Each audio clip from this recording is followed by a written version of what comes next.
Name one player in the Mid-American Conference you would like to have as a teammate. Probably the Central Michigan quarterback, Dan Lefevre. I think he's a pretty good competitor, good quarterback. Just a tough kid. And you wouldn't have to play him that way. Yeah, exactly. That's a hard one. I'll probably say the defensive tackle from Temple, Nesbitt. Big space filler, big run stopper, big body inside, and he really get the job done on the D-line. Give me one MAC player you would love to have as a teammate. Oh, you have to go with Lefevre. You have to. What, two MAC championships, player of the year? That guy know how to win, so I'd take him. One person that I would like to have as a teammate, I would have to say, is Eugene Jarvis from Kent State. I think he's a outstanding running back. He's he's smart, but he's really strong. He's quick. He's fast. He's a really good player, and I've also got a chance to get to hang out with him a little bit. He's a great person also. One player I like to have as a teammate. It's a lot of great players in the MAC. I guess one player who's really the face of the MAC right now would probably be Dan Lefevre. So I guess him. He's the Tim Tebow of the MAC, I guess you would say. Probably Central Michigan's Antonio Brown. He's explosive. He can go to yard anytime. He's fast. I watch a lot of his when we play them. I'm supposed to be watching defense. I catch myself watching him sometime. There's incredible excitement around the University of Akron football program, not only because of the team, J.D. Brookhart, but you guys are going to be playing in what is easily the best stadium in the Mid-American Conference by leaps and bounds.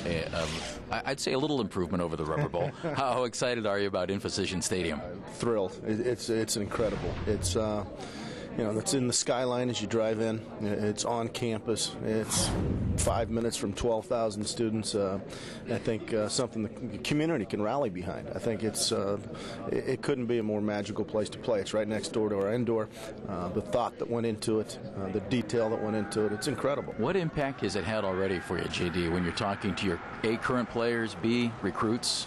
Well, I think our players see it, and extra incentive, obviously, to show well in there. But recruiting has been a major difference, and can't talk about individuals, but we're at a point right now in recruiting that we've never been with a caliber of kid that we haven't been able to get, and it really was the final piece, and it's made a huge difference, and I think we'll continue, and it gives us a chance to separate ourselves.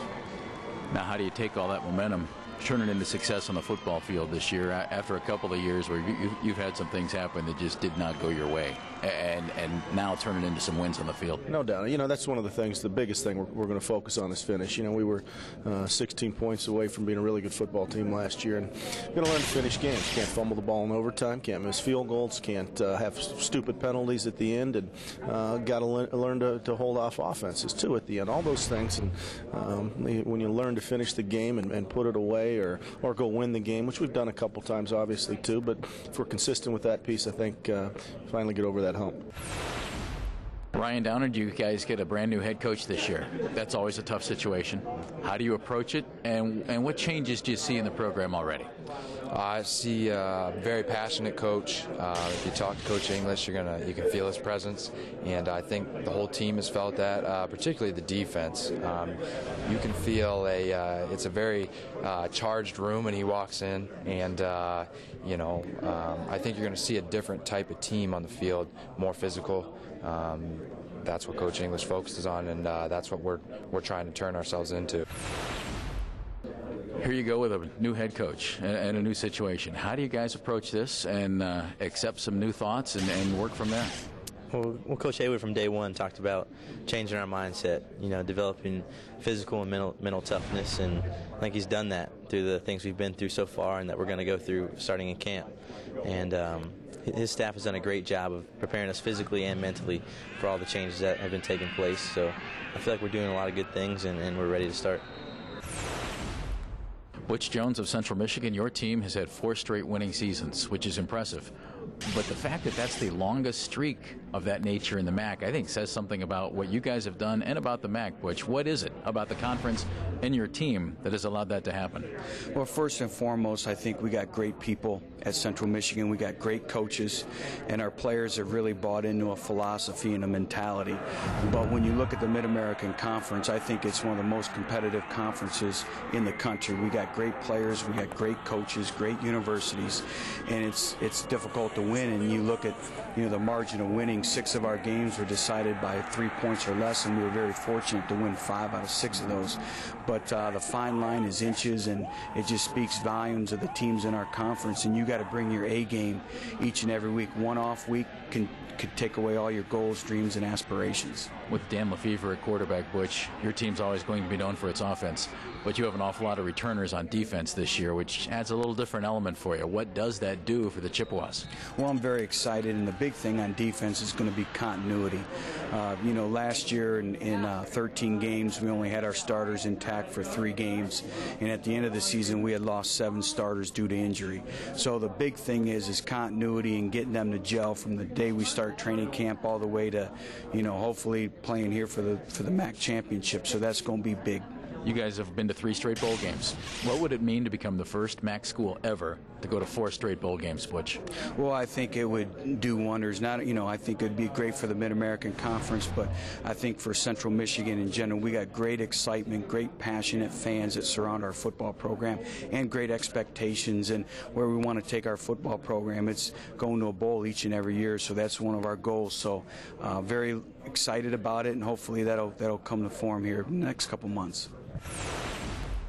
Brian Lanehart, you went from receiving 1 Division I offer at Kent State University to second-team All-MAC as a sophomore. How'd that happen? Well, my redshirt freshman year, I was hurt. You know, I missed 4 games with a neck shoulder injury, so that kind of dampened my season. But just doing all the little things that Coach always told me to do, Coach Rex, Coach Martin, you know, they both emphasized doing little things, watch film. You know, even Coach Rex always told me my season would be based on my grades. And, you know, I never thought, you know, it was like, yeah, you know, whatever, get your grades right. But I had my best semester in school, and I translated my best year on the field. So I'm just keep doing the little things like they preach, and I guess things work out for you. I did a game where you intercepted, what, was it 37 passes? In that one game, you intercepted 37. How do you become a ball-hawking defensive back, a guy who's able to get after the ball, Brian? Well, I just think, you know, I tend to watch a lot of film, which kind of helps me out. So I kind of have tendencies where I know the ball's, you know, supposed to go, so I kind of, you know, cheat that way, kind of slide that way when the ball's in there. I just kind of go get it, I guess. Back in like you're playing in the backyard, you know, see ball, go get ball. Coming up, what fruit must a certain MAC player consume in large quantities on game day? And which MAC quarterback has game day wardrobe rituals? We'll find out next on the MAC Gridiron Preview.